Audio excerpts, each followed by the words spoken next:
your day to be here with us. I know you're a busy man.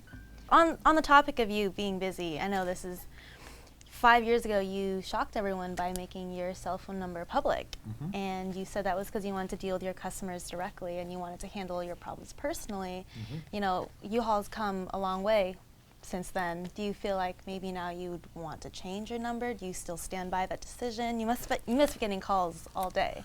I get calls, and I don't get them all day, but I get them all through the week, and not at a time of my choosing. So even if they're not a huge volume, they're very disruptive.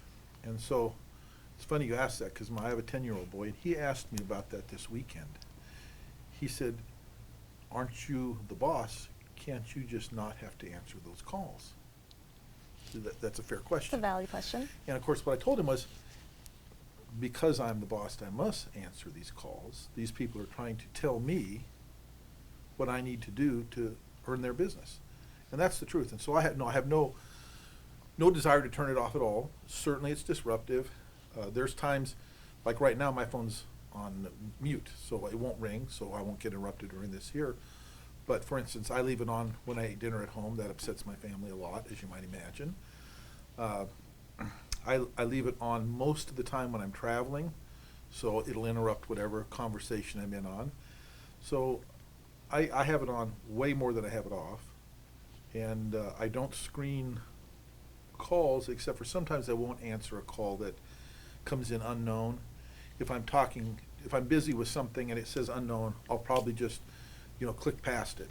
But Right. if it has a number, I'll answer the call. Right, and that just means that you just hold your customers to high regard, correct? Did you Well, no, it's that I want them to hold me in high regard. right. You see, if I will be responsive to them, then they're going to go and part with some of their hard-earned money to try to do business with me. And so, a lot of customers are more courteous than you might imagine.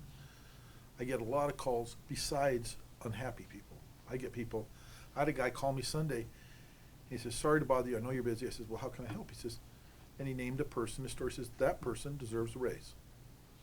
And I says, "Got it," wrote it down, and taking care of it, you see. He's telling me we got an outstanding performer. Well, I should recognize that. For me to know every outstanding performer is hopeless. But that's a way for me to know this. People just want to be treated decently and fairly, get value for their money. And if I'm willing to say, "Sure, I'll help you get value," they go, "Great." Most people who have a problem don't want to complain. They just want it solved. Does that make sense? Yes, it does. They're not angry. They need help. And if I say, "Sure, I'll help you," they go, "Good, thank you." Yeah, that's what So, you're there for, yeah, right? that's what I'm there for. That's exactly right.